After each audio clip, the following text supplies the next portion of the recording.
স্বাগত আজকের বাংলাদেশে। আপনাদের সঙ্গে আছে আমি খালেদ নুরুদ্দিন। ছাত্র স্বার্থ আদায়ে ছাত্র সংগঠনের ভূমিকা এখন প্রশ্নবিদ্ধ। এইসব বিষয়ে আজকের আলোচনা রাজনীতি ছাত্র। কথা বলতে স্টুডিওতে আছেন abnews24.com এর প্রধান সম্পাদক, ঢাকা বিশ্ববিদ্যালয় জগন্নাথ হল সংসদের সাবেক ভিপি সুভাষ সিংহ রায়, আছেন বিএনপি স্বেচ্ছাসেবক বিষয়ক সহ সম্পাদক, ছাত্রদলের সাবেক প্রধান যুগ্ম আহ্বায়ক ABM মোশাররফ হোসেন, গণসংহতি আন্দোলনের প্রধান সমন্বয়কারী সাবেক ছাত্রনেতা জুনায়েদ সাকি এবং বাংলাদেশ ছাত্রলীগের সভাপতি HM বদিউজ্জামান সোহাগ। স্বাগত আপনাদের।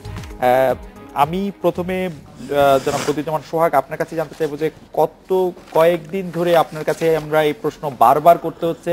ছাত্রলীগ পত্রিকার শিরোনাম হচ্ছে, টেলিভিশনে খবর হচ্ছে, কিন্তু সব এমন কোনো কারণে না যে কারণগুলি আসলে আমরা ছাত্রলীগ গর্ব করতে পারি ছাত্রলীগকে নিয়ে।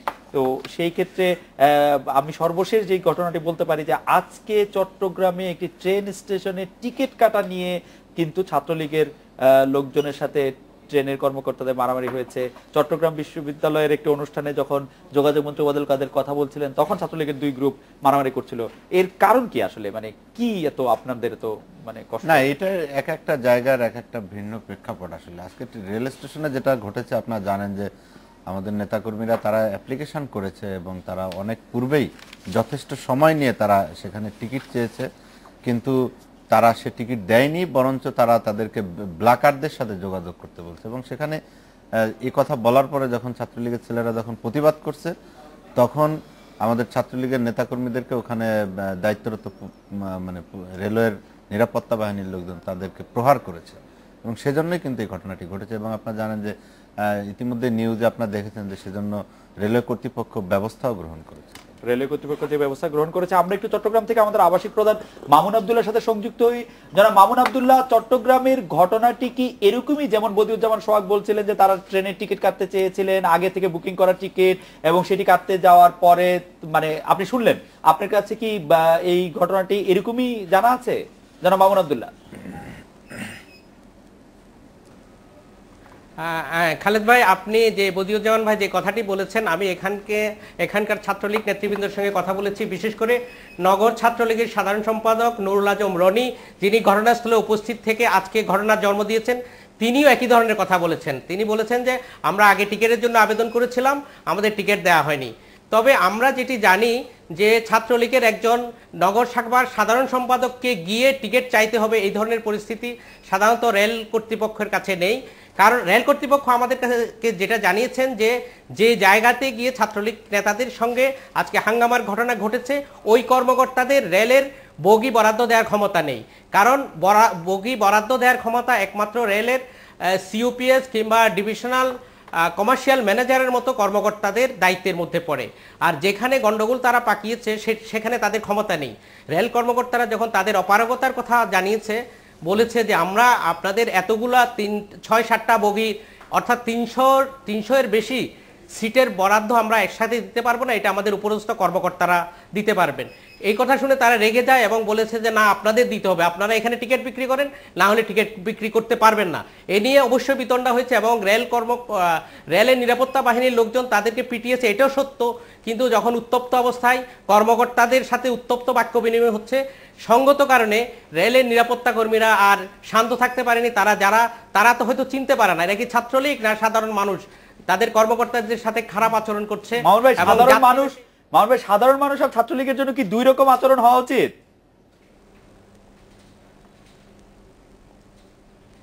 আমি সেইটাই বলতে চাইছি যে সাধারণত উচিত না। সাধারণত কোনো মানুষ গিয়ে কোনো একজন কর্মকর্তার সাথে এত খারাপ ব্যবহার করতে পারে না, সেটা সহ্য করতে পারেনি রেলের নিরাপত্তা কর্মীরা। তারা তো চিনতে পারে নাই যে কারা হবে। হয়তো যদি জানতো ছাত্রলীগ তাহলে হয়তো নিরাপত্তা কর্মীরা মারতো না, এটা খুবই স্বাভাবিক।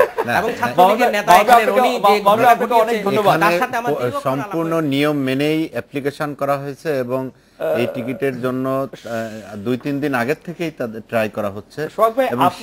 আপনি কখনো মানে কোন রেল স্টেশনে গিয়ে 300 টিকিট একসঙ্গে না, সেটার জন্য তাদেরকে অ্যাপ্লিকেশন দেওয়া হয়েছে এবং যথেষ্ট সময় তাদেরকে বলা হয়েছে যে 300 টিকিট তাদেরকে দেওয়া হবে চট্টগ্রাম থেকে। না, সেই জন্য রেলওয়ে কর্তৃপক্ষ তারা বিভিন্ন সময় যে স্পেশাল তাদের যে বিভিন্ন ধরনের ব্যবস্থা থাকে, সেই ধরনের ব্যবস্থা আমরা প্রত্যাশা করছিলাম এবং আমরা রেলওয়ের আমরা হেডকোয়ার্টারকেও আমরা সেই ধরনের একটি মেসেজ সোহাগ ভাই আপনাকে ধন্যবাদ। আমি একটু অন্য একটি প্রসঙ্গে আবার জনাব সুভাষ সিংহ রায় আপনার কাছে আসি। খুব ছোট করে আমি আপনার একটি মন্তব্য এই মুহূর্তে শুনবো। যখন চট্টগ্রাম বিশ্ববিদ্যালয়ে যোগাযোগ মন্ত্রী ওবায়দুল কাদের বক্তব্য দিচ্ছিলেন, তখন বিশ্ববিদ্যালয় ছাত্রলীগের 2 শাখা বা 2 গ্রুপ যদি আমরা বলি এরকম মারামারি করছিল। সেই সময় বিশ্ববিদ্যালয়ের শিক্ষকদের উদ্দেশ্যে প্রশ্ন ছুড়ে দেন জনাব ওবায়দুল কাদের। প্রশ্নটি হচ্ছে এরকম, একজন শিক্ষক তার পদোন্নতির জন্য কেন ছাত্রনেতার হাত ধরবে? আপনি শিক্ষক তো নিজ যোগ্যতায় শিক্ষক হয়েছেন, এবং তিনি আরো আহ্বান জানিয়েছেন উপাচার্যের প্রতি, আপনি মেরুদণ্ড সোজা করুন, যদি শিক্ষকদের আদর্শ ধারণ করেন তাহলে আপনার ভয় কিসের? এই প্রশ্নের মধ্যে কি এটি প্রতীয়মান হয় না যে আসলে পদোন্নতির জন্য ছাত্রনেতার হাত ধরার প্রয়োজন আছে? আপনি আপনার অভিজ্ঞতা থেকে যদি একটু বলেন। আপনাকে ধন্যবাদ, এবং যারা বাকি 3 জন সহযোগী বক্তা আছেন, আলোচক আছেন, সকলকে শুভেচ্ছা জানাচ্ছি। ছাত্র রাজনীতি খুব কাছ থেকে আমি দেখেছি, খুব কাছ থেকে দেখেছি, এবং এখন যেভাবে ব্যাখ্যা করা হয় ছাত্র রাজনীতি, কিন্তু আমরা যেভাবে পুতপবিত্র বিশুদ্ধ কিংবা নানাভাবে ব্যাখ্যা করবার চেষ্টা করি, সব কিছু কিন্তু সেভাবে কিন্তু কখনোই ওভাবে ছিল না। আপনি শিক্ষকরা ছাত্র নেতাদের উপরে ডিপেন্ডেন্ট কিংবা ছাত্র নেতাদের কাছে আসেন, এটা নতুন কোনো ঘটনা না, অনেক পুরনো ঘটনা। এখন ঘটনার মাত্রা হয়তো বৃদ্ধি পাচ্ছে, অথবা আপনাদের নজরদারি বৃদ্ধি পাচ্ছে। এটা কিন্তু এই ঘটনা ছাত্র নেতাদের হাত ধরেই শিক্ষকদের মধ্যে অনেকে পদোন্নতি পেয়েছেন, আগেও পেয়েছে, এবং এখন কোন সময় বেশি হয়েছে এটা এই মুহূর্তে নজরদারিতে বেশি আসছে, নজরদারিতে বেশি আসছে। সুভাষ দা, আপনার বক্তব্য একদম পরিষ্কার। আমি আপনার কাছে আবার আসছি। মোশাররফ ভাই, আপনিও কি একই ধরনের, আপনিও ছাত্র নেতা এবং আপনিও একটি বড় ছাত্র দলের, ছাত্র সংগঠনের প্রতিনিধিত্ব করেছেন, আপনার কাছে কি মনে হয় যে এই বক্তব্যটি আসলে মানে এরকমই? না, আমি ধন্যবাদ আপনাকে, ধন্যবাদ সুভাষ দা, জুনায়েদ সাকি এবং সোহাগকে। আসলে আপনি আমাদেরকে এমন একটা পরিস্থিতির মুখোমুখি দাঁড় করিয়েছেন যে একসময় আমরা ছাত্র রাজনীতির নেতা বলেন, কর্মী বলেন ছিলাম। আজকে আমরা যে ঘটনাগুলি দেখি, এই ঘটনার যদি আমরা একটু বিশ্লেষণ করা আমার মনে একটু প্রয়োজন। সেটা হলো, আজকে শিক্ষাঙ্গনগুলিতে এক দলের শাসন, একটা দখলদারিত্ব চলছে, যার কারণে আজকে রাজনীতি কিন্তু অনেকটা অনুপস্থিত। বরং যারা এখন ক্যাম্পাসে অথবা যারা শিক্ষা প্রতিষ্ঠানে উপস্থিতি আছে, তাদের শক্তি, সামর্থ্য, অর্থ অর্জন করার জন্য আজকে এই ছাত্র রাজনীতি কিন্তু তারা ব্যবহার করছে, যার কারণে কিন্তু আজকে এই বিচ্ছিন্ন ঘটনাগুলি ঘটছে। এখানে আমার অত্যন্ত আজকে ভালো লাগছে যে সুভাষ দা এবং জুনায়েদ সাকি আছেন, যে আমরা যখন ঢাকা বিশ্ববিদ্যালয়ে নেতৃত্ব দিয়েছিলাম, আমাদের মধ্যে কিন্তু একটা জবাবদিহিতা ছিল। আপনারা নিশ্চয়ই ঢাকা ইউনিভার্সিটির ছাত্র, আপনারও মনে আছে যে একসময় ঢাকা বিশ্ববিদ্যালয়ে যারা ক্রিয়াশীল ছাত্র সংগঠন ছিল, আমরা নিজেরা মদন ক্যান্টিনে বসতাম, তারপরও প্রশাসনিকভাবে একটা বসার ব্যবস্থা ছিল, যেটাকে পরিবেশ পরিষদ বলা হতো। সকল সংগঠন, সকল হলের প্রভোস্ট, ঢাকা বিশ্ববিদ্যালয়ে কর্মরত শিক্ষকরা সেই কমিটিতে ছিলেন, এবং কোনো বিশ্ববিদ্যালয় অথবা ক্যাম্পাসে যদি কোনো ঘটনা ঘটতো, আমরা কিন্তু জবাবদিহি হতো। যেমন সুভাষ দা জগন্নাথ হলের ভিভি ছিলেন, ওই হলে যদি কোনো ঘটনা ঘটতো, আমার মনে হয় মিটিংয়ের আগে সে তটস্থ ছিল যে কি জবাবটা সে ওখানে দেবে। কিন্তু আজকে আমার মনে হয় সেই পরিবেশটা শিক্ষাঙ্গনে নেই। একটি দলের রাজনীতির কারণেই আজকে সামগ্রিক এই পরিস্থিতির উদ্ভব হয়েছে। এবং এটি একটি দলের রাজনীতি বলতে আপনি বর্তমানে ক্ষমতায় আছে এখানে, কারণ অন্য কোনো সংগঠন নেই, কোনো সহাবস্থান নেই। এই অবস্থাটি যখন বিএনপি ক্ষমতায় ছিল, তখন কি বিএনপির ছাত্র সংগঠনটি একই পরিস্থিতি রেখেছিল? এই পরিস্থিতি পুরোপুরি ছিল না, কিন্তু একেবারে ছিল না সেটা আমি অস্বীকার করি। না, এই অবস্থার মতো একটা চর দখলের মতো ছিল, অর্ধেক ছিল না, আরো কম ছিল, আরো কম ছিল, 25% শতকরা হতে পারে, এটা হতে পারে, এটা আমি অস্বীকার করি। আমি আসলে কোয়ান্টিফাই না করলে ঠিক ভালো বুঝতে পারি না। ঠিক আছে, আমি সাকিব ভাই, আপনার কাছে কি মনে হয় যে এই ছাত্রদের যে হাত ধরে শিক্ষকদের পদোন্নতি পেতে হবে, সুভাষদা বলছিলেন যে আগের কোনো ঘটনা না, মোশাররফ ভাই অবশ্য বললেন যে বিএনপি আমলে এতটা ছিল না, শতকরা 25% হয়তো ওরকম ছিল। আপনার কাছে কি মনে হয়? মানে এক কথায় তো উত্তর দেওয়া চাইতে আমি দুই তিন কথা একটু বলি। জি। তো মানুষ মিথ্যা কথা বলে, কিন্তু আসলে তার কাজ মিথ্যা বলতে পারে না। জি। আমার মনে হয় যে আমরা অনেক সময় আমরা মানে রাজনৈতিক কারণে কথাবার্তা অনেক রকম বলা হয়, যেমন ছাত্রলীগ সভাপতিকে এখন বলতে হচ্ছে যে এই বিষয়গুলোর একটা ব্যাখ্যা তার দিতে হচ্ছে, কিন্তু ছাত্রলীগের অনেক সদস্যদের কর্মকাণ্ড কিন্তু আসলে বাস্তবতাটা কি সেটা আমাদের চোখের সামনে দেখিয়ে দিচ্ছে। এবং এইটা একদিক থেকে এটা সত্য যে এটা কোনো নতুন ঘটনা নয়, এটা একটা ধারাবাহিকতায় চলছে। এবং এর আগে যখন পাওয়ার পার্টি হিসেবে মানে বিএনপি ছিল, তাদের সাথে যুক্ত ছাত্র সংগঠন জাতীয়তাবাদী ছাত্র দল কিংবা তাদেরই জোটের ভুক্ত হওয়ার ইসলামী ছাত্র শিবির, তাদেরকে আমরা এই ধরনের ভূমিকাগুলোর মধ্যে দেখেছি। এখন মূল বিষয়টা হচ্ছে যে ছাত্র রাজনীতি, যেটা আসলে মূলত ছাত্র আন্দোলন ছিল, রাজনীতি নামকরণ হয়েছে পরবর্তীকালে ছাত্ররা আন্দোলন করবে, কেননা তাদের সামনে যখন কতগুলো অধিকারহীনতা থাকে, বৈষম্য থাকে, তখন সেটা তারা বিরোধিতা করবে। এটা একটা মানে স্বতঃসিদ্ধ ব্যাপার হিসেবে ধরে নেওয়া যায়। পৃথিবীর বহু জায়গায় দেখা গেছে, বাংলাদেশে এটা আছে এবং ঐতিহাসিকভাবে বাংলাদেশের একটা গুরুত্ব। পৃথিবীর বহু জায়গায় আছে এরকম ছাত্ররা স্টুডেন্ট পলিটিক্স বিভিন্ন ফর্মে সব জায়গায় আছে। স্টুডেন্ট পলিটিক্সে মানে শিক্ষকরা পদোন্নতির জন্য ছাত্রদের কাছে যাচ্ছে। এই জায়গাটায় আসছি যে মানে প্রথমত ধরা দরকার যে বিশ্ববিদ্যালয় শিক্ষার ক্ষেত্রে ছাত্র আন্দোলন করা এটা এক্সট্রা একাডেমিক কারিকুলামের একটা গুরুত্বপূর্ণ অংশ। কাজে বিশ্ববিদ্যালয়ের শিক্ষা মানে ক্লাসরুমে যাওয়া, কয়েকটা বই পড়ার, পরীক্ষা দেওয়া না। বিশ্ববিদ্যালয় একটা সামগ্রিক জ্ঞান অর্জনের জায়গা, এখানে একটা সংস্কৃতি চর্চা করার জায়গা, যেটার মধ্যে ছাত্র আন্দোলন কিংবা এই এক্সট্রা একাডেমিক কারিকুলাম একটা গুরুত্বপূর্ণ অংশ। এটার মধ্য দিয়ে সে আসলে একজন যথার্থ নাগরিক হিসেবে গড়ে ওঠার ট্রেনিংটা তার ওখানে তৈরি হয়। কিন্তু যখন ছাত্র আন্দোলনের, ছাত্র রাজনীতির নাম পরিগ্রহ করে এবং ছাত্র সংগঠনগুলো তাদের নেতাদের হাত ধরে বিশ্ববিদ্যালয়ের শিক্ষকরা পদমর্যাদা পান কিংবা তাদের প্রমোশন হয়, এর মতো বিপজ্জনক জায়গা তো আর কিছু হতে পারে না। বাংলাদেশে এটার অবস্থাটা এমন দাঁড়িয়েছে যে একটু আগে সুভাষদা বললেন যে এটা আগেও হয়েছে। তিনি কিন্তু এটাকে মানে এমন পরিস্থিতি দাঁড়িয়েছে যে এটাকে অস্বীকার করতে পারছেন না। তিনি এখন স্বীকার করছেন এবং তিনি দায়টা কেবল তাদের নয়, অন্যদেরও আছে এবং এটি ধারাবাহিকতা, এটাই উনি বলতে চাইছেন। তাহলে এখানে একটু ভেতরে যাওয়া দরকার বলে মনে করি যে পুরো তাহলে প্রশাসন, বিশ্ববিদ্যালয়, শিক্ষা প্রতিষ্ঠানগুলো কোথায় এসে দাঁড়ালো? এই জায়গায় যে ছাত্র রাজনীতি এমন জায়গায় চলে গেছে কিংবা সাধারণভাবে রাজনীতি এমন জায়গায় চলে গেছে যে এখন বিশ্ববিদ্যালয়ের শিক্ষকরা লেখাপড়া বাদ দিয়ে, একাডেমিক পেপার তৈরি করা বাদ দিয়ে, তাদেরকে কোনো একাডেমিক প্রতিষ্ঠানের মুখোমুখি হওয়া, তাদের যোগ্যতার প্রশ্নে সেটা বাদ দিয়ে ছাত্র নেতাদের হাত ধরবেন। তারা লেকচারার থেকে অ্যাসিস্ট্যান্ট প্রফেসর কিংবা অ্যাসিস্ট্যান্ট প্রফেসর থেকে প্রফেসর কিংবা শেষ পর্যন্ত ভাইস চ্যান্সেলর হবেন। রাইট। এখন যদি বিশ্ববিদ্যালয়ের ভাইস চ্যান্সেলররা সরকারের বশংবদ হন, তাবেদার হন, একাডেমিক কোনো যোগ্যতার প্রয়োজন না হয়, তখন কিন্তু এই পরিস্থিতিটা থাকবে। আমি মনে করি ছাত্র রাজনীতির ক্ষেত্রে আজকে যে সন্ত্রাস নির্ভর পুরোপুরি একটা পেটোয়া বাহিনীতে পরিণত হচ্ছে, এর একটা গুরুত্বপূর্ণ উৎস কারণ হচ্ছে শিক্ষকদের রাজনীতি এবং প্রশাসনের। আপনি শিক্ষকদের রাজনীতির প্রসঙ্গটা আনলেন, সাকিব আপনাকে ধন্যবাদ। আমি একটু মামুন ভাইয়ের কাছে 30 সেকেন্ডের জন্য যেতে চাই। মামুন ভাই, চট্টগ্রাম বিশ্ববিদ্যালয়ে যে ঘটনাটি ঘটেছে, সেই মানে যখন ওবায়দুল কাদের এই কথা বলছিলেন যে শিক্ষক তার পদোন্নতির জন্য ছাত্রনেতার কেন হাত ধরবে, এটি কোন প্রসঙ্গে আসলে তিনি বলেছিলেন? ছাত্রনেতার হাত ধরে পদোন্নতির কোন প্রসঙ্গ কি সেখানে আসছিল? আপনি যদি খুব সংক্ষেপে আমাদেরকে বলেন।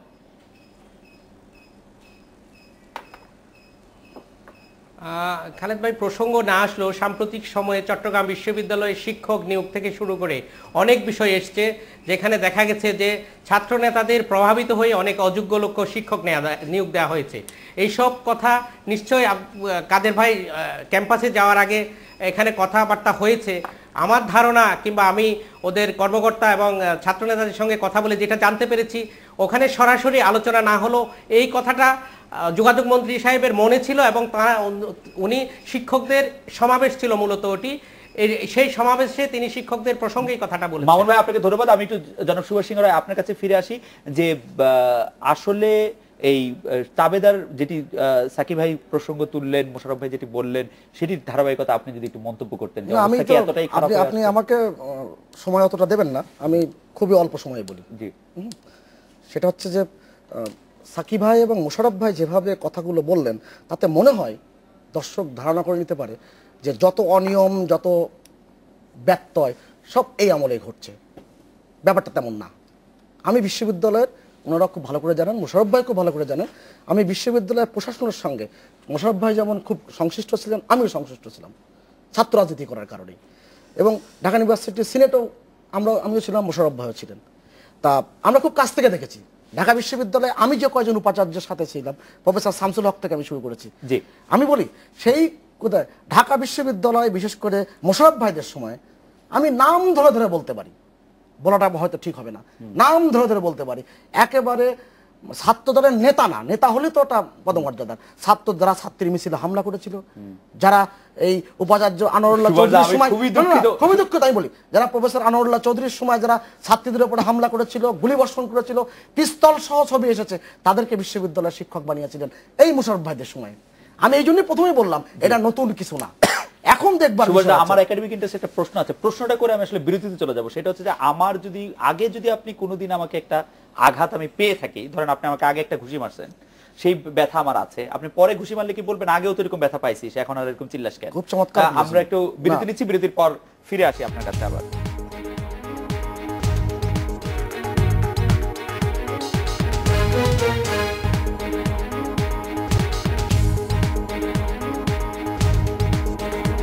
ফিরে এলাম আজকের বাংলাদেশে। এখনকার কোনো আঘাতের কথা আমি জানতে চাইলেই আপনি আমাকে পুরনো আঘাতের কথা কেন স্মরণ করিয়ে দেন সুভাষ দা? না, এটা তো ধারাবাহিকতা, এবং আপনি একদিনে সবকিছু দুধের নহর বহা দিতে পারবেন না। না, দুধের নহর আমি থেকে আমি আমি এখনো বিশ্বাস করি, আমি ছাত্র রাজনীতি খুব মন প্রাণ দিয়ে করেছি, খুব দক্ষতার সাথে করবার চেষ্টা করেছি, এবং ছাত্র রাজনীতিতে খুব জনপ্রিয় জায়গায়ও আমি ছিলাম। আমি শুধু ছাত্রলীগের সাবেক নেতা না, আমি সাবেক নেতাও বটে। আমাকে ছাত্র ইউনিয়ন ভোট দিয়েছে, ছাত্রদল ভোট দিয়েছে, জাসদ ভোট দিয়েছে। আমি সেই অর্থে বলছি যে ঢাকা বিশ্ববিদ্যালয়ে যে পরিমাণ, বিশেষ করে আপনি দেখেন এই যখন 14 জন ছাত্র নেতাকে বহিষ্কার করা হলো সন্ত্রাসের দায়, সেখানে কিন্তু ছাত্রলীগের একটা ছেলেও ছিল না। আপনি দেখেন সবকটা ছিল হচ্ছে ছাত্র দলের, সেই নিরু বাবলু থেকে শুরু করে, অভি থেকে শুরু করে, মালেক থেকে অটন থেকে শুরু করে, এবং জাসদ ছাত্রলীগের 4 জন ছিল। কারণটা আছে, সেটা কিন্তু আওয়ামী লীগের আমল না। না, তখন ছাত্রলীগ এবং ছাত্রদলের তুলনায় অনেক দুর্বল ছিল, সেটাও ঠিক। এই দুর্বলটা ভাবাটা, এই যে দুর্বল ভাবাটা আপনি আমাকে মানে প্রলুব্ধ করছেন, এবং আপনি আমাকে একটা ব্যালেন্সের জায়গা নিয়ে আসার চেষ্টা করতেছেন। অর্থাৎ ছাত্র রাজনীতিতে যে আপনার যে আমি ইতিহাসের কথা আমি বলতে চাই না সুভাষ দা। ইতিহাসের আপনি যদি আমি আজকের কথা বিবেচনা করেন, আজকে ছাত্রলীগের সেই রকম কোনো প্রতিদ্বন্দ্বী নেই ক্যাম্পাসে, কিন্তু ছাত্রলীগের সাথে প্রতিদিন আপনি বরিশাল বিশ্ববিদ্যালয় বলেন, আপনি কুষ্টিয়া ইসলামী বিশ্ববিদ্যালয় বলেন, রাজশাহী বিশ্ববিদ্যালয় বলেন, আপনি চট্টগ্রাম বিশ্ববিদ্যালয় বলেন, আপনি সব জায়গায় আপনি একই ধরনের ঘটনা আপনি রেপ্লিকেট করতে দেখবেন, যে একটি আধিপত্য বিস্তারের একটি সাংঘাতিক রকমের চেষ্টা। এবং এটাও যেমন ঠিক, আবার এটাও ঠিক, ছাত্রলীগের বিরুদ্ধে একটা নিউজ পত্রিকায় আসতে হবে, এটা প্রত্যেকটা পত্রিকার মাথার মধ্যে থাকে, কারণ পত্রিকারা ছাত্রলীগের অনেক বড় শত্রু না, এবং তারা ধরেই নেয় যে এটাকে সরকার বিরোধী নিউজ, মানুষ এটা মুখরোচক সংবাদ। অনেক সংবাদ যে সঠিক সেটাও কিন্তু না। আপনি যদি একটা করে একটা দেখাতে চান, আমি সংবাদ দেখাতে পারবো না। সরকার বিরোধী নিউজ হলেই সেটা মুখরোচক, সকলে তাই তো মনে করে। এই পরিস্থিতি তৈরি করেছে। আপনি সমাজের স্তরে স্তরে যখন অসততার আধার তৈরি হয়, আপনি কিন্তু হঠাৎ করে কিন্তু একটা পরিস্থিতি তৈরি করতে পারবেন। কিন্তু আপনি হঠাৎ পরিস্থিতির কথা বলে চিরকাল আপনি আওয়ামী লীগ ছাত্রলীগ তাদেরকে ডিফেন্ড করেই যাবেন। না, ডিফেন্ড করার বিষয় না, আমি ডিফেন্ড করছি না। আমি এই জাতীয় রাজনীতি কিংবা রাজনীতির কোনো প্রেক্ষাপটের সাথে আমার সংযুক্ত হওয়ার আর কোনো ইচ্ছা কিংবা বাসনা আমার নাই। আমি যে কথাটি বলছি যে বাংলাদেশের আমি কাছ থেকে দেখেছি বলে, আপনি নিজে ব্যক্তিগতভাবে জানেন যে ছাত্র রাজনীতি ঢাকা বিশ্ববিদ্যালয় খুব কাছ থেকে দেখেছি। নেহরু বাবলুদের সময় ঢাকা বিশ্ববিদ্যালয়ে মানুষ ঘুমাতে পারতো না, প্রতিদিন রাত্রে মানুষ ঘুমাতে যেত 500 রাউন্ড গুলির শব্দ শুনে। সেই অবস্থার অনেক পরিবর্তন হয়েছে, সেই প্রেক্ষাপট অনেক পরিবর্তন হয়েছে। বরঞ্চ ছাত্রলীগের অনেক ছেলে তার যোগ্যতা থাকার পরেও ঢাকা বিশ্ববিদ্যালয়ে শিক্ষা হতে পারেনি, এরকম বহুত উদাহরণ। আমি পরে আবার আপনার কাছে আসছি। মোশাররফ ভাই, আপনার কাছে আসছি যে ছাত্রলীগের কেন্দ্রীয় কমিটি ও ঢাকা বিশ্ববিদ্যালয় কমিটিতে কোনো নিয়মিত ছাত্র নেই। আমি কোন শব্দের উপরে জোর দিতে চাই, আমাদের খবরের অনুযায়ী একজন নিয়মিত ছাত্র নেই। অনেকের বয়সী 40-এর উপর, প্রায় অছাত্র। এই ছাত্রদের লক্ষ্য উদ্দেশ্য আসলে কি? এটা কি ছাত্র দল না? ছাত্র দল সম্পর্কে আমি বলছি না, আসলে যে কথাটি আপনি বলছেন আমার মনে হয় এই তথ্যটা পুরোপুরি সঠিক নয়। কারণ হলো কি, আজকে আমি জানি ঢাকা বিশ্ববিদ্যালয় যারা নেতৃত্ব দিচ্ছেন এখনো, তারা ঢাকা বিশ্ববিদ্যালয়ে হয়তো নিয়মিত মাস্টার শেষ করেছেন, কিন্তু অন্য সাবজেক্টে তাদের ছাত্রত্ব আছে এবং বহু রেকর্ড। না, আমি সেটাই বলছি, নিয়মিত ছাত্র নয় তারা। নিয়মিত ছাত্র হবে না কেন? আপনি যখন নিয়মিত ছাত্র ছিলেন তখনই আপনি ছাত্র নেতা ছিলেন। আসলে কি আমি যে জিনিসটা লক্ষ্য করি, ঢাকা বিশ্ববিদ্যালয়ে যদি আপনি সেই বিশ্লেষণ করেন, কখনই কিন্তু নিয়মিত ছাত্ররা মূল নেতৃত্বে কখনো আসে খুব কম, খুবই কম।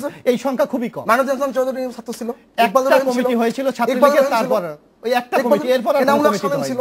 ইসা খালি কামাল ছিল জাহাঙ্গীরনগর বিশ্ববিদ্যালয়ে পাস করে এসে হয়েছে এখানে ছিল ঢাকা বিশ্ববিদ্যালয়ে নির্বাচিত প্রতিনিধি ছিল।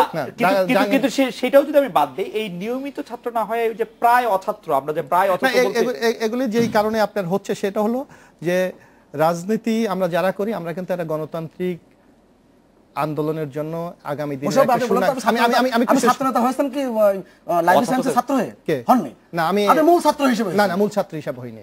না, মূল ছাত্র হিসেবে হইনি। আমি মাস্টার ডিগ্রি পাস করে, অনার্স মাস্টার্স করে, আমি ঢাকা বিশ্ববিদ্যালয়ে আইআরএ বিএড এমএড করে, তারপর আমি আইআরএ বিএড এমএড করে ছাত্রদের মধ্যে পড়ে আপনার। হ্যাঁ, ওই তো সেটা আমি মাস্টার শেষ করে। না, এটা আমি একটু আপনাকে যে আপনার এই প্রশ্নের জবাবটা আমি দিচ্ছি, এটা সম্ভব না। একটা কারণ, আজকে যে কথা বলছে সোহাগ বাংলাদেশ ছাত্রলীগের সভাপতি, এখানে কিন্তু একটা জিনিস আমাদের লক্ষ্য রাখতে হবে, সোহাগ কিন্তু ঢাকা বিশ্ববিদ্যালয়ের সভাপতি না। এইরকম বাংলাদেশ ছাত্রলীগের সারা বাংলাদেশে মিনিমাম কত ইউনিট এখন জেলা? 100টা 100টা ইউনিট। 100টা ইউনিট কিন্তু তাকে নেতৃত্ব দিতে হবে, তার সেই মেধা, সেই যোগ্যতা, সেই বিচক্ষণতা তার থাকতে হবে। একজন নিয়মিত ছাত্রের পক্ষে এইটা কতটুকু সম্ভব এটা কিন্তু একটা বিবেচ্য বিষয়, যার জন্য কিন্তু আপনি দেখবেন সকল সংগঠনের ক্ষেত্রেই নিয়মিত ছাত্রের পর যেটা আমরা অতিরিক্ত ডিগ্রি অর্জনের ক্ষেত্রে বেশিরভাগ নেতৃত্ব নির্বাচন করা হয়, কিন্তু সেটাও মূল কথা না। এখানে মূল কথা হলো সেই নেতৃত্ব দেওয়ার মতো সেই যোগ্যতা, সাধারণ ছাত্রছাত্রীদের কাছে তার সেই গ্রহণযোগ্যতা এবং গণতান্ত্রিক যে আচরণ তার প্রতি সেই কমিটমেন্ট আছে কিনা। এখন সমস্যা অন্য জায়গায়। সমস্যা সুভাষদা অনেক কথা বললেন যে ঢাকা, যেমন আমরা কি আমরা ছাত্র সংগঠন উদ্দেশ্য, আপনি এখানে শিরোনাম করেছেন রাজনীতির ছাত্র। আমরা তো রাজনীতির জন্য কিন্তু বিশ্ববিদ্যালয়ে ভর্তি হইনি, আমরা লেখাপড়ার জন্য ভর্তি হয়েছি। আমাদের লেখাপড়ার সুস্থ পরিবেশের স্বার্থে আমাকে কিন্তু রাজনীতির সাথে সংযুক্ত হয়েছে। আমি যখন দেখেছি আমার শিক্ষার পরিবেশ নেই, আমি যখন দেখেছি আমার হলে থাকার সিট নেই, আমি যখন দেখেছি আমার নিয়মিত পরীক্ষা হচ্ছে না, আমি দেখেছি যখন আমার নিয়মিত ফলাফল হচ্ছে না, তখন কিন্তু আমার একটা রাজনৈতিক শক্তির সাথে কিন্তু ছাত্রদল কি কোনোদিন এইসব বিষয়ে কোনো কথা বলেছে? অবশ্যই কথা বলেছে, অবশ্যই কথা। আজকে যে বিশ্ববিদ্যালয়গুলি অর্জন, আজকে শিক্ষা ক্ষেত্রে যে অর্জন, এগুলো কিন্তু ছাত্র রাজনীতিরই একটা। আমি ঢাকা বিশ্ববিদ্যালয়ে পড়াকালীন সময় ছাত্রদলকে এই ধরনের কথা বহু করে আমি একটা উদাহরণ বলি। সুভাষদা তখন বিপি ছিলেন, একসময় আপনারা নিশ্চয় আপনার ছাত্র ছিলেন, যে ঢাকা বিশ্ববিদ্যালয়ে ফ্লোরে ফ্লোরে মিছিল হতো, আপনার খেয়াল আছে? আপনি নিশ্চয়ই করেছেন। যখন ডাকসুতে আমান খোকন আলম বিপিজিএস নির্বাচিত হলেন, তখন নির্বাচনের একটা কমিটমেন্ট ছিল যে আমরা ফ্লোরে ফ্লোরে মিছিল করব না, ওই থেকে কিন্তু মিছিল বন্ধ। আপনি যেগুলি কথা বলছিলেন যে তখনও ছিল না মোশাররফ ভাই, ছাত্ররা নিয়মিত পরীক্ষা দিতে পারছে না, ছাত্রদের বিভিন্ন রকম হলে সিট পাচ্ছে না, এসব বিষয়ে ছাত্রদল ঢাকা বিশ্ববিদ্যালয়ে কোনো ধরনের কোনো আন্দোলন। আমি যখন সভাপতি ছিলাম, আজকে যদি নিশ্চয় সুভাষদা স্বীকার করবেন, তার সাথে অত্যন্ত ভালো সম্পর্ক ছিল প্রফেসর এমাজউদ্দিন স্যার যখন বেশি ছিলেন। ঢাকা বিশ্ববিদ্যালয়ে আজকে যেই মানদণ্ডের উপর দাঁড়িয়ে আছে, আমরা হয়তো মানুষকে মূল্যায়ন করি না, মানুষকে স্বীকার করি না, তার আপনার সিংহভাগ কৃতিত্ব এমাজউদ্দিন স্যারকে দিতে হবে। একাডেমিক ক্যালেন্ডার পরিবর্তন এমাজউদ্দিন স্যার ঢাকা বিশ্ববিদ্যালয়ে করে গেছে। না আমি বলছি, আমি বলি মানে এমাজউদ্দিন স্যারের ক্রেডিটও কি আপনারা নিচ্ছেন? সে ওই সময় ছিল, আমরা তাকে সহযোগিতা করেছি ছাত্র সংগঠন হিসেবে। কোন পরীক্ষার তারিখ পিছানো হবে না, সব তো একদলভুক্ত মনে করেন। আমি কি এগুলি তো একটা অর্জন। আমরা একাডেমিক ক্যালেন্ডারের প্রথম ব্যাচ, আমরা একাডেমিক ক্যালেন্ডারের সুফল যতটুকু পেয়েছি ততটুকু সুফল পেতে আবার ব্যর্থ হয়েছি ছাত্র রাজনীতির বিভিন্ন রকম কাণ্ডকীর্তি। না তারপরে তো একটা শুরু করেছি, তো আমরা একটা ফলাফল পেতে তো আপনার কিছুটা সময় লাগবে। আমি জানি আমরা তো শুরু করেছি, এবং সেই শুরুর কি ফলাফল হয়েছে সেটা নিয়ে আসলে পরে আবার মোশাররফ ভাই আপনার সাথে আবার একটু আলোচনা আসবো। আমি একটু জানতে চাই আপনার কাছ থেকে একদম খুব সংক্ষেপে আমরা জানতে পারবো যে ছাত্র রাজনীতি জাতীয় রাজনীতি শেখার জায়গা না করার জায়গা? না, ছাত্র রাজনীতি জাতীয় রাজনীতির মানে বিচ্ছিন্ন কিছু বিষয় না। আসলে একটা ছাত্র রাজনীতি কিংবা ছাত্র আন্দোলনটা যখন হয়, এটা তো একটা জাতীয় পরিপ্রেক্ষিতের মধ্যেই হয়। এটা ক্যাম্পাস হলেও ক্যাম্পাসের বিষয় তো শিক্ষা, তো শিক্ষা ব্যাপারটা তো আসলে বিচ্ছিন্ন ব্যাপার না, এটা জাতীয় নীতির সাথে যুক্ত। কাজেই ওই একটা জাতীয় প্রেক্ষাপটের মধ্যে যখন একটা ছাত্র আন্দোলন কিংবা ছাত্র রাজনৈতিক চর্চা হচ্ছে, তখন সেটা ওইটা থেকে পুরোপুরি বিচ্ছিন্ন থাকবে এমনটা না। কিন্তু একটা শিক্ষা প্রতিষ্ঠানে ন্যূনতম তার নিয়ম জারি থাকবে কিনা এটা নির্ভর করে যাদের উপরে। তারা যখন গন্ডগোল করেন, তখন একটা ছাত্র সংগঠন সন্ত্রাসী হতে পারে, ছাত্ররাই তো তাকে প্রত্যাখ্যান করবে, কিন্তু ছাত্ররা তাকে প্রত্যাখ্যান করতে পারে না। কারণ বিশ্ববিদ্যালয় কিংবা শিক্ষা প্রতিষ্ঠানের প্রশাসন ওই ছাত্র সংগঠনকে এমনভাবে পৃষ্ঠপোষকতা দেয়, তার পুলিশের সামনে মানে আমরা রাইফেল পরিষ্কার করতে দেখি বিভিন্ন ছাত্র সংগঠনের কেডারদের, এটা তো আমরা নিজেরাও দেখে এসেছি। তখন কিন্তু আর এই সাধারণ ছাত্রদের কোনো ভূমিকার জায়গাটা থাকে না। যে কথাটা আপনারা আলোচনা করছিলেন যে এখন বয়স ছাত্র নেতাদের কত, এটা খুব গুরুত্বপূর্ণ বিষয় নয় কিন্তু। কারণ ছাত্র রাজনীতি কিংবা ছাত্র সংগঠন করা যদি কোনো লাভজনক প্রজেক্ট না হয়, তাহলে একজন লোক কেন 40 বছর 50 বছর ধরে ছাত্র রাজনীতি করবে? এই জায়গায় একটু সোহাগকে জিজ্ঞেস করি যে সোহাগ ভাই, আপনি একটু আমাদেরকে বলেন তো যে ছাত্র রাজনীতি করা কি একটি লাভজনক প্রজেক্ট? না, অবশ্যই না। ছাত্র রাজনীতি তো এটাও একটা। আপনি কি ছাত্র রাজনীতির মাধ্যমে কি অর্জন করতে চান? আপনার ছাত্র রাজনীতি করার উদ্দেশ্য কি? আপনি কি হতে চান? আমি যদি বলি যে আপনি যেহেতু ছাত্র রাজনীতি, আপনি বড় হয়ে কি হতে চান? ছাত্র রাজনীতি করার পিছনে আমাদের প্রথমেই হচ্ছে যে আমরা যে সংগঠনটি করি, সেই সংগঠনটির একটি লক্ষ্য উদ্দেশ্য, আমাদের একটা ডিক্লারেশন আছে। সেই ডিক্লারেশনকে ধারণ করেই কিন্তু আমাদের রাজনীতির সূচনা। এবং সেখান থেকে আমরা কিন্তু বিশ্ববিদ্যালয়ের প্রথম বর্ষ থেকেই আমরা বিভিন্ন দায়িত্ব পালন করার পরেই কিন্তু আজকের এই পর্যায়ে আমরা এসেছি। সোহাগ ভাই, আমি যে প্রশ্নটি মোশাররফ ভাইকে করছিলাম, সেই প্রশ্নটি যদি আপনাকে করি যে ছাত্রদের যে বিষয়গুলি এফেক্ট করে, সেই ধরনের বিষয় নিয়ে ছাত্রলীগ কতটা সোচ্চার ভূমিকা পালন করেছে নিকট অতীতে, দূর অতীতে? মানে আমরা দেখুন, এই ধরনের ইস্যু নিয়ে ছাত্রলীগ তার প্রতিষ্ঠার শুরু থেকেই যদি আমরা বলি, প্রতিষ্ঠার শুরু থেকে বলেন, বাংলাদেশের মানুষের ছাত্রদের অধিকার থেকে শুরু করে গণতান্ত্রিক অধিকার সবকিছুর সাথেই তো ছাত্রদের ভূমিকা ছিল এবং ছাত্রলীগের ভূমিকা ছিল। সেটা ভাষা বলেন, মুক্তিযুদ্ধ বলেন, সবকিছুর সাথে বর্তমান সময় যদি বলেন যে শিক্ষার বাণিজ্যিকীকরণ বলেন, আপনার বেতন ভাতা কমানোর কথা বলেন, সবকিছু। সর্বশেষ যদি আমি এই প্রশ্নটি করি যে মাধ্যমিক উচ্চ মাধ্যমিক পরীক্ষায় প্রশ্ন ফাঁসের অভিযোগে নানা ধরনের ছাত্ররা নানা ধরনের বিপত্তির মধ্যে দিয়ে গিয়েছে, এই ক্ষেত্রে ছাত্রলীগ কোনো কিছু করেছে? দেখুন এই সব বিষয়তেও কিন্তু কথা বলা হয়েছে এবং আপনারা জানেন যে এই নিকট অতীতেও দেখেন আমরা একটা প্রেস কনফারেন্স করেছি যে আমাদের এই যে আজকে যে জাতীয় শিক্ষানীতিটা করা হয়েছে সেটা নিয়েও কিন্তু আমাদের একাধিকবার আমরা কথা বলেছি এবং অনেক এখানে শুধু ছাত্রলীগ না আরো ছাত্র সংগঠন বলেছিল এরকম যে ছাত্র মানে শিক্ষানীতি দিয়েছে এবং বর্তমানে যে মাদ্রাসা শিক্ষার বর্তমান বইগুলোতে যে অসঙ্গতি রয়েছে আপনারা জানেন যে বর্তমান সময়টা একটা আলোচিত ঘটনা যে তাদের সেই বইতে যে মুক্তিযুদ্ধ এবং ইতিহাস বিরোধী এবং সেখানে এমন এমন কয়েকটি ইস্যু আছে যে মাদ্রাসার কয়েকটা বই আছে সেই বইগুলো আমরা কিন্তু প্রেস কনফারেন্স করে আমরা তুলে ধরেছি যে সেখানে জামায়াতে ইসলামী বা ইসলামী ছাত্র শিবির আপনাদের যতটা প্যারেন্ট সংগঠনকে সহায়তা করেছে ততটা কি আসলে মানে খুব ছাত্রদের উদ্দেশ্যে করা? এই ইস্যুটি ছাত্রদের যেমন তেমনি আমাদের মুক্তিযুদ্ধের চেতনা বলেন, আমাদের জাতীয় দেশপ্রেমের এই ইস্যুগুলোকে ইয়ে করে এবং সেই বইগুলোতে যে কতটা আমাদের জাতীয় চেতনার সাথে অসঙ্গতিপূর্ণ সেগুলো কিন্তু আমরা তুলে ধরেছি। আমরা শিক্ষা মন্ত্রণালয়কে স্মারকলিপি দিয়েছি। মানে সেটাও মূলত রাজনীতির একটা অংশ হিসেবে মনে হয়। আমরা একটা বিরতি নিয়ে আসি নাকি আপনি বলবেন? প্রশ্নটা কি এরকম করা উচিত না যে ধরুন ছাত্রলীগের কথা উনি বললেন যে ভাষা আন্দোলন, মুক্তিযুদ্ধ, যে ছাত্রলীগের সেখানে অংশগ্রহণ আছে সেই ছাত্রলীগ আজকে আবার এই পরিস্থিতিতে আমরা তাদেরকে ওই যে একটু আগে ছবিগুলো দেখা যাচ্ছে এই পরিস্থিতিতে কেন সেই আলোচনাটা বরং করা দরকার। সমাজের সমস্ত জায়গায় একটা নৈতিক অবক্ষয় আপনি দেখুন সমাজের সব জায়গায় নৈতিক অবক্ষয়ের প্রসঙ্গ যখন আসলো এবং সেখানে মানে আমরা আসলে যে কোনো কিছু আপনি শুধু ছাত্রলীগকে বলবেন বা অন্য সংগঠনকে বলবেন, আপনাদের বাম সংগঠনেরও কি নৈতিক অবক্ষয় ঘটে? সব সংগঠনের নৈতিক অবক্ষয় ঘটেছে। আমরা একটু বিরতি নিয়ে ফিরছি আবার এই অবক্ষয়গুলো নিয়ে কথা বলতে।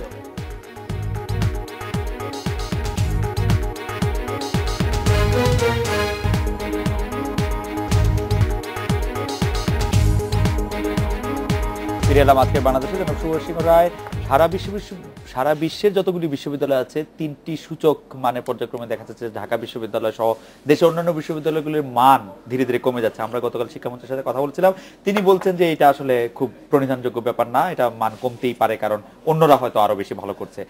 আমাদের প্রশ্ন হচ্ছে যে এর জন্য কি ছাত্র রাজনীতির কোনো ভূমিকা আছে? আপনার কাছে কি মনে হয় যে বিশ্ববিদ্যালয়ের মান কমে যাওয়া, গবেষণা কম হওয়া? আমি ঢাকা বিশ্ববিদ্যালয়ের সিনেটের সদস্য হিসেবে আমি এই আপনার যে প্রশ্নের এই প্রশ্নের উপরে আমি অনেক সময় কথা বলেছি। যেটা আমাদের চোখে খুব খারাপ লাগে, ঢাকা বিশ্ববিদ্যালয় আমাদের অহংকারের জায়গা, সেই ঢাকা বিশ্ববিদ্যালয়কে বিশ্বমানের বিশ্ববিদ্যালয় আমরা করতে পারিনি। নানান এই যে রেটিংগুলো যখন দেওয়া হয় তখন শুধুমাত্র যে লেখাপড়ার মানের সাথে সংযুক্ত তা না, এর সাথে অনেক প্রযুক্তির আছে, অবকাঠামো আছে, লাইব্রেরির ব্যাপার আছে, অনেকগুলো বিষয় যুক্ত আছে। এবং আমি এখনো মনে করি ব্যক্তি ক্ষেত্রে যা সত্য সিস্টেমের ক্ষেত্রেও তাই। ব্যক্তি সিস্টেম চলে কিন্তু ব্যক্তির দ্বারাই। অতএব ব্যক্তিকে সর্বাগ্রে নীতিনিষ্ঠ হতে হয় এবং যে কারণে সৎ এবং নির্লোভ হতে হয়। এই জায়গাগুলো কিন্তু ব্যত্যয় আছে। এই যে সাকিব একটা কথা বললেন যে ছাত্ররা প্রত্যাখ্যান করার সুযোগ পায় না, খুবই সত্য কথা।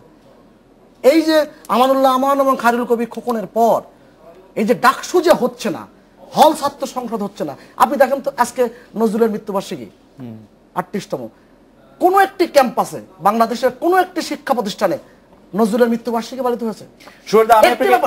আমি আপনাকে সরাসরি একটু প্রশ্ন করি, আপনি অন্তত আমি আপনার সাথে যতদিন ধরে আমি আপনাকে চিনি ততদিন ধরে আপনি এই কথা বলে আসছেন যে এই ডাকসুর নির্বাচনটি হওয়া উচিত, এটি হচ্ছে না কেন? আপনি কাকে দায়ী করবেন? আপনি একদম সরাসরি যদি বলেন। একদম বরাবর প্রতি বছর যখন শিক্ষকরা সিনেট নির্বাচন হয়, প্রতি বছর শিক্ষক সমিতি নির্বাচন হয়, শিক্ষকদের সব নির্বাচন ঠিক মতো হয়, ছাত্রদের হয় না কেন? অবশ্যই শিক্ষকদের এখানে দায় রয়ে গেছে। আপনি কি বলতে চান যে বিশ্ববিদ্যালয় প্রশাসনেরই দায় রয়ে গেছে? অবশ্যই দায় রয়ে গেছে। আমি জানি না এই কথাগুলো কার বিরুদ্ধে যাচ্ছে, কিন্তু আমি এখন মনে প্রাণে বিশ্বাস করি বাংলাদেশে প্রতিটি ছাত্র সংগঠনের ছাত্ররা তখনই জবাবদিহিতার মধ্যে থাকবে, নজরদারির মধ্যে থাকবে। আপনি কি যেটা সাকিব ভাই বললেন, আপনি কি ছাত্র সংগঠনের নির্বাচনের জন্য দাবি জানিয়ে জানিয়েছেন কখনো কোথাও? ধরেন আপনি মাননীয় প্রধানমন্ত্রীকে বলেছেন বা কোথাও পাবলিক ফোরামে না, বলেছেন? এই প্রসঙ্গে আমি অসংখ্য লেখা লিখেছি, জি। অসংখ্য লেখা লিখেছি। আমি ছাত্র কি তো আপনার কথা কেউ কান নিচ্ছে না? না, কানের ব্যাপার না, আমি যে পরিস্থিতির যে ব্যাপারগুলি আপনি যে এখন বললেন, এই যে ছাত্রলীগ খুব দুর্বল ছিল, এবং আমি বললাম যে ছাত্র দলের মতো এত শক্তিশালী সংগঠন আর কখনো আপনি দেখেননি। কেন আমাকে বলেন, কখন শক্তিশালী হয়েছিল, কোন সময় হয়েছিল, কি দাপটে হয়েছিল? কাটা রাইফেল আর বন্দুক দিয়ে।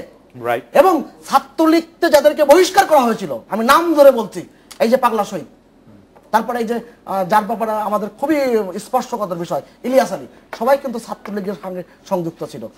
তারা ছাত্র রাজনীতির সাথে সঠিক কাজটি করেনি বলেই ছাত্র রাজনীতি থেকে বহিষ্কার করা হয়েছিল, তাদেরকে ওই দলে নিয়ে নিয়েছিল। আমি যখন সব বের করে দিই খারাপ লোকগুলোকে, সব তখন বিএনপি তখন ঘুরে না, এটা অবশ্য খুব ঢালাও মন্তব্য হচ্ছে। আমি উদাহরণগুলো দিই। এই প্রেক্ষাপটে ছাত্র দল যখন বিকশিত বলেন বা যে কিনা বলেন, সেই সময়টা কিন্তু আমি ক্যাম্পাসে ছাত্র, রাইট, আমি দেখেছি। না মানে আমার মনে হয় একটু আমাদের কথা বলা যাক। আপনি একটু বল, আমি খালেদ ভাই আমি একটু বলি। আসলে সুভাষদা ঢালাওভাবে যেভাবে কথাগুলি বলছে আসলে সেগুলি ঠিক না।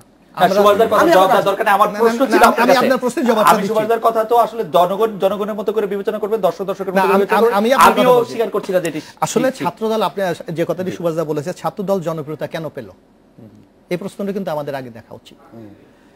কারণ বিশেষ করে স্বাধীনোত্তর বাংলাদেশে যখন আমরা গণতন্ত্রের জন্য সংগ্রাম করেছি, আমরা সুস্থ শিক্ষা ব্যবস্থার জন্য সংগ্রাম করেছি, আমরা বাংলাদেশের নতুন স্বাধীন দেশ পেলাম, সবার ধারণা ছিল একটা সুস্থ জাতি গড়ে উঠবে, কিন্তু জাতির সেই প্রত্যাশা কিন্তু সেদিন ছাত্রলীগ পূরণ করতে পারেনি। ছাত্রলীগ তো প্রত্যাশা পূরণ করার জন্য না, স্বাধীনতার পর তারাই ক্ষমতায় ছিলেন, সুতরাং তাদেরই দায়িত্ব ছিল। ক্ষমতায় ছিলেন না, ক্ষমতা না ছিল, সহযোগী ছিল, সরকারের সহযোগী ছিল। কে জিতেছিল? 81 ডাকসু কে জিতেছিল? আমি বলছি, আমাকে একটু বলতে দিন। এটা নিয়ে আসলে বড় কথাই বলা যাবে, কিন্তু ছাত্র দলের জনপ্রিয়তা প্রসঙ্গে আপনি একটু বলেন কেন? ছাত্র দলের জনপ্রিয়তা এই কারণে আসছে যে তৎকালীন সময় স্বাধীনোত্তর বাংলাদেশের ছাত্রলীগের ব্যর্থতা, শিক্ষাঙ্গনের সন্ত্রাস, বা ব্যালট বাক্স ছিনতাই ইত্যাদি, শহীদ মিনারে ছাত্রলীগের ব্যর্থতা, ছাত্র দলের কি কৃতিত্ব ছিল? এই ধ্বংসস্তূপের উপর তখন ছাত্র দল যে রাজনীতি শুরু করেছিল, যারা ছাত্রলীগের বিরোধিতা করেছিল, এবং যারা তাদের নিজস্ব কোনো আদর্শ নাই, অবশ্যই একটা আদর্শ, শিক্ষা ঐক্য প্রগতির মূল মন্ত্রে দীক্ষিত হয় সেদিন জিয়াউর রহমানের যে রাজনীতি, সেই রাজনীতির প্রতি সেদিন ছাত্র সমাজ আস্থা স্থাপন করে, সেদিন জাতীয়তাবাদী ছাত্র দল যোগদান করেছিল। কিন্তু আপনি লক্ষ্য করবেন যে ছাত্র সংগঠন, আমার একটি প্রশ্ন ছিল আপনার কাছে। আমার প্রশ্নটা হচ্ছে যে বিএনপি বা 20 দলীয় জোট যদি আমি এরকম করি, তারা ছাত্রদল থেকে আসলে কি আশা করে এই প্রেক্ষাপটে, বর্তমান প্রেক্ষাপটে তাদের আশাটা কি, ছাত্রদল কি করবে? কারণ আমরা দেখছি যে পত্রিকার শিরোনাম হচ্ছে অছাত্রদের ছাত্রদল ব্যর্থ, বেগম জিয়া ছাত্রদলের নেতৃবৃন্দকে তিরস্কার করছেন, তাদেরকে থামিয়ে দিচ্ছেন। আসলে কি আশা করে কি ছাত্রদল? আসলে খালেদ ভাই, আপনি একটা জিনিস লক্ষ্য করবেন, এই দেশের আন্দোলন সংগ্রামী যে কোনো আন্দোলন, আপনি ভাষা আন্দোলন বলেন, শিক্ষার আন্দোলন বলেন, স্বাধীনতার আন্দোলন বলেন, স্বৈরাচার বিরোধী আন্দোলন বলেন, ছাত্ররা কিন্তু এই দেশের সবচেয়ে গুরুত্বপূর্ণ ভূমিকা পালন করেছে। 90-এর ছাত্র আন্দোলনের কথা আপনি নিজেও তখন দেখেছেন যে রাজনৈতিক দলগুলো কিন্তু বারবার যখন ব্যর্থ হচ্ছিল, তখন ছাত্র সংগঠনগুলো কিন্তু ঘুরে দাঁড়িয়েছিল, এবং সেদিন আমরা বলি কিন্তু ছাত্র গণ অভ্যুত্থান, আমরা কিন্তু গণ অভ্যুত্থান বলি না। সুতরাং ছাত্রদের প্রতি এই দেশের মানুষের প্রত্যাশাটা কিন্তু অনেক বেশি, কারণ তারা সংগঠিত শক্তি, এবং বিএনপি আজকে যেটা বিএনপি বা 20 দলীয় জোট, তাদেরও কিন্তু সেই প্রত্যাশা যে পূর্বের মতো ছাত্ররা আবার একটা গৌরবোজ্জ্বল, মানে ছাত্ররাই এই আন্দোলনের নেতৃত্ব দেয়। আমি একটু সাকিবের কাছে আসছি, আপনি 1 মিনিট বলবেন প্লিজ। না 1 মিনিট না, আমাকে একটু সময় দিতে হবে, কারণ আগের বার অনেক সময় আপনার জন্য না। প্রথম বিষয় হচ্ছে যে খুব ভালো কথা, মানে আগের ধারাবাহিকতা মানে থেকে আমরা অনেক কথা বলি যে হ্যাঁ ধারাবাহিকভাবে চলছে, কিন্তু ধারাবাহিকভাবে একটা জিনিস কিন্তু ঘটছে, যে অবস্থাটা আরো তীব্রভাবে খারাপ হচ্ছে, অবনতি হচ্ছে। একসময় 500 রাউন্ড গুলি হতো ছাত্রদল আর ছাত্রলীগের মধ্যে, এবং তারপর কেউ ঘুমাতে পারতো না। 2 গ্রুপের মধ্যে, হ্যাঁ, ছাত্রদলের 2 গ্রুপের মধ্যে হয়েছে, ছাত্রলীগের গ্রুপের মধ্যে হয়েছে, জোরলোকাল আর হলে আমরা দেখেছি, কিন্তু এখন যেটা হয়েছে সেটা হচ্ছে পুরো ক্যাম্পাস একটি সংগঠনের দখলে, তাদের ভেতরকার অভ্যন্তরীণ গ্রুপরা তারা মারামারি করছে। আজকের খবর দেখুন, আজকের সংবাদপত্র আছে। খারাপ অবস্থাটা ক্রমাগত এই জায়গায় আসছে, যেমন আগেও শিক্ষকরা হয়তো মানে দলীয় প্রভাবের মধ্যে দিয়ে প্রমোশন পেয়েছেন, কিন্তু এখন শিক্ষকদেরকে ছাত্র নেতাদের হাত ধরছে। আমি সব শিক্ষকের কথা বলছি না, কিন্তু একটা গুরুত্বপূর্ণ অংশ বলতে পারেন যে অধিকাংশই প্রায় সেদিকে চলে যাচ্ছেন কিনা, সেটা একটা প্রশ্ন সাপেক্ষ দাঁড়িয়ে যাচ্ছে। তারপরে দেখুন দেশের রাজনৈতিক অবস্থাও আমরা দেখি খারাপ অবস্থা কোন জায়গায়। দুই দলের শীর্ষ নেতারা এখন পরস্পর সম্পর্কে যা বলছেন এগুলো কিন্তু ধারাবাহিকতারই তীব্রভাবে আর একটা রূপ নেওয়া। আমরা যদি কোনো বিষয়ে একটা পর্যালোচনা না করি তাহলে তো কিছু দাঁড়াবে না। আমি যে প্রশ্নটা আগে করছিলাম যে ছাত্রলীগ 52 সালে কিংবা 71 সালে যা আন্দোলনের সাথে যুক্ত ছিল তখন কি ছাত্রলীগ মানে একটা সন্ত্রাসী সংগঠন হিসেবে পরিচিত ছিল? ছিল না। আজকে কেন হলো? ছাত্রলীগকে আপনি ঢালাওভাবে আমি ছাত্রলীগের কথা শুধু বলছি না, ছাত্রদল, ছাত্রলীগ, ছাত্র শিবির, আমাদের যে ছাত্র আন্দোলনটা পুরোপুরি একটা সন্ত্রাস নির্ভর জায়গায় আজকে চলে আসলো। এর একটা গুরুত্বপূর্ণ কারণ হচ্ছে এটাও বোধহয় খুব হার্শ হয়ে যাচ্ছে। খুব হার্শ হবে না এই জায়গায় যে আপনি দেখুন রাজনৈতিক কর্মসূচি যেমন এরশাদ বিরোধী আন্দোলনের সময় তার একটা রাজনৈতিক চরিত্র ছিল, কিন্তু পোস্ট 90 সব হচ্ছে ক্ষমতাসীন দলের পেটোয়া বাহিনীতে পরিণত হয়েছে।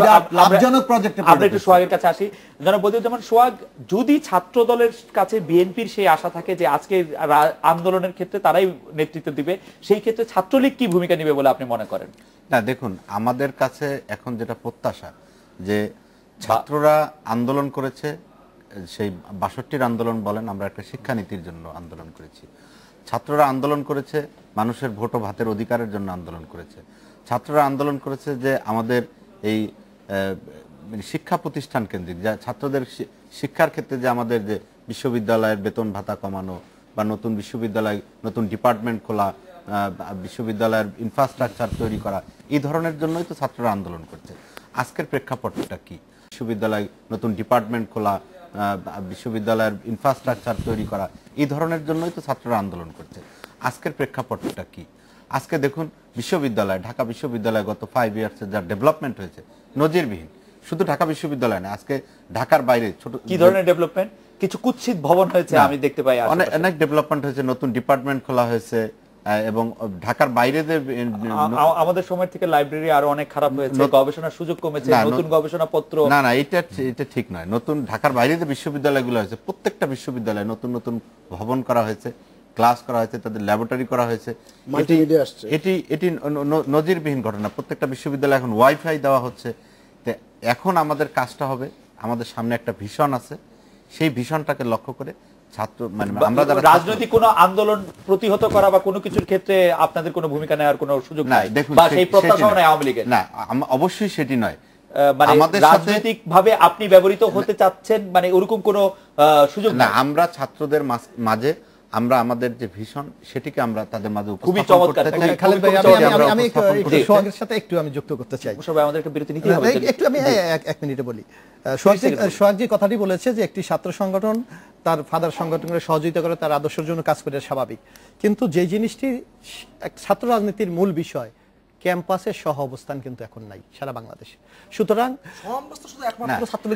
আমরা একটা বিরতি নিয়ে ফিরে আসি। ক্যাম্পাসের সহ অবস্থান প্রসঙ্গেও আমরা অতিথিদের বক্তব্য শুনবো। একটা বিরতি নিয়ে ফিরছি।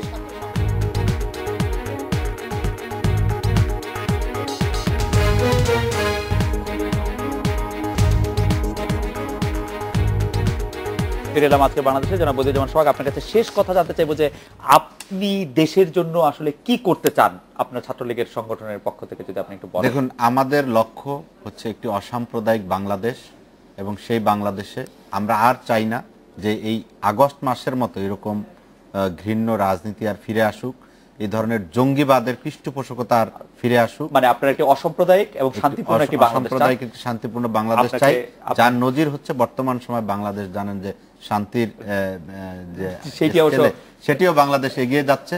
আমরা একটু জোনায়েদ সাকিব আপনার কাছ থেকে শুনি যে আপনি আসলে আপনি এখন আর ছাত্র নেতা নন, কিন্তু ছাত্র রাজনীতি থেকে আপনি কি আশা করেন বাংলাদেশের জন্য? না, খুব সহজ। মানে ছাত্র আন্দোলনের কাছ থেকে আমি আশা করি যে এখন বাংলাদেশে যে পরিস্থিতিটা তৈরি হয়েছে, এখানে মানে গণতন্ত্র কেবল উপরে নাই তা না, মানে কোনো প্রতিষ্ঠানেই নাই, এবং দলীয় এবং যে কারণে আমরা দেখছি যে ক্ষমতা জনগণকে আর কোনোভাবে তাদের মুখোমুখি হতে চাচ্ছে না। মানে ডাকসু হয়নি, কারণ ঢাকা বিশ্ববিদ্যালয় কোনো শিক্ষা প্রতিষ্ঠানে যেমন এই কর্তৃত্বকারী ছাত্র সংগঠনগুলো ছাত্রদের মুখোমুখি হতে চায় না, এটা আপনি এখন জাতীয় রাজনীতিতে হয়েছে। সেখানেও কিন্তু আর নির্বাচন করার প্রয়োজনটা দেখা দিচ্ছে না, ক্ষমতা জোর করে রেখে দাও। এই যে পরিস্থিতিটা তৈরি হয়েছে, এই পরিস্থিতিটা আজকে বাংলাদেশের জন্য সুখকর না। এর ফলে মুক্তিযুদ্ধের চেতনা কোনো কিছুই থাকবে না। ফলে আজকে বাংলাদেশের ছাত্রদের সামনে ঐতিহাসিক কর্তব্য দাঁড়িয়েছে বাংলাদেশে গণতন্ত্র প্রতিষ্ঠা করা, এবং সেটা কেন্দ্রে যেমন তেমনি তলাতেও অর্থাৎ প্রতিটা শিক্ষা প্রতিষ্ঠানে যদি একটা গণতান্ত্রিক পরিবেশ না থাকে, আসলে জাতীয় গণতন্ত্রটা রাজনীতিও সামনে নিয়ে আসছেন। গণতান্ত্রিক পরিবেশ। মোশাররফ ভাই, আপনি ছাত্র রাজনীতি থেকে কি আশা করেন? বা আমি জুনায়েদ সাকির সাথে কণ্ঠবিলে আমি বলতে চাই, আজকের এই পরিবেশই কিন্তু যে কোনো একটা গণতান্ত্রিক দেশের জন্য শেষ পরিস্থিতি নয়। আপনি দেখেছেন অনিলিমের সময় যখন রাজনৈতিক দলগুলি কথা বলতে পারছিল না, তখন ছাত্ররাই কিন্তু সেই পরিস্থিতি থেকে জাতিকে রক্ষা করেছিল। সুতরাং আমাদের সবার মনে রাখা উচিত, ছাত্র রাজনীতিকে আমরা সন্ত্রাস দিয়ে ক্ষমতার দাপটে যত দাবি রাখতে চাই না কেন, যদি এটার অপমৃত্যু ঘটে, এর চরম পরিণতি কিন্তু জাতিকে একদিন দিতেই হবে। সুভাষ দা, আপনার কাছে প্রসঙ্গটা শুনুন। আমি খুব স্পষ্ট করে বলি, ছাত্র রাজনীতি তারাই করবে যারা ছাত্র থাকবে। এক সময় ছাত্রলীগের কিংবা অন্য ছাত্র সংগঠনের, এবং ছাত্রলীগের স্লোগান অনেক সময় ছিল যে ওই বিদ্রোহী কবি কাজী নজরুলের লাইন লিখে আমি বহু জায়গায় দেখেছি, পাকিস্তান আমলের পুরনো কাগজ দেখতে, যে এদেশ ছাড়বি কিনা বল, নইলে কিলের চোটে হার করিব জল। সেই প্রেক্ষাপট কিন্তু এখন নাই। এখনকার ছাত্র রাজনীতি নিজেকে বিকশিত করা, নিজেকে সামাজিক করা, নিজেকে দায়বদ্ধ করা, হিসাবদিহিতার মধ্যে থাকা এবং জীবনকে বিকশিত যাওয়ার জন্য শিক্ষা গ্রহণ করা এবং সামনের দিকে এগিয়ে যাওয়া। অতএব এই জায়গার থেকে ছাত্র রাজনীতিকে আনতে গেলে আমাদের সবাই মিলে কাজ করতে হবে, এবং সবচেয়ে বড় দরকার নিয়মিত ডাকসু, নিয়মিত ছাত্র সংসদ নির্বাচন, নিয়মিত সমস্ত কালচার অনুষ্ঠান করা, নিয়মিত বিতর্ক অনুষ্ঠান করা, এই সব কিছু মিলে একটা পরিবেশ তৈরি করতে হবে, যেটা ব্যত্যয় আছে। পরিবেশ তৈরি এটা জরুরি মনে করছেন। মোশাররফ ভাই কি শেষ কথা একটু বলবেন? আমাদের 10 সেকেন্ড আছে হাতে, যে সুভাষদার কথার পরিপ্রেক্ষিতে। আমি যে কথাটি এর আগেও বলেছিলাম, যে এই পরিস্থিতি কিন্তু শেষ পরিস্থিতি না, মানে সামনে আরো কঠিন পরিস্থিতি জাতির জন্য আসতে পারে। সুতরাং আমাদের সবাইকে গণতন্ত্রের প্রতি, আমাদের শিক্ষাঙ্গনের প্রতি, আজকে যে শিরোনামান্য করেছেন রাজনীতির ছাত্র, এই রাজনীতির ছাত্র হিসাবে আমাদের উচিত যে একটা পরিস্থিতি তৈরি করা। ইমিডিয়েট বিষয় হিসেবে আমাদের এই শিক্ষা প্রতিষ্ঠান, শিক্ষাকে বাঁচানোর জন্য এই যে শিক্ষা প্রতিষ্ঠানের প্রশাসন এবং শিক্ষকদের কর্তা ব্যক্তিরা যেভাবে দলীয় একটা বসংবাদে পরিণত হয়েছেন, এই পরিস্থিতি যদি বদল ঘটনা না যায়, তাহলে শিক্ষার 12টা বাজবে, ছাত্র আন্দোলনের 12টা বাজবে। সাকিব ভাইয়ের মতো বলতে পারতাম, আমার খুব ভালো লাগতো।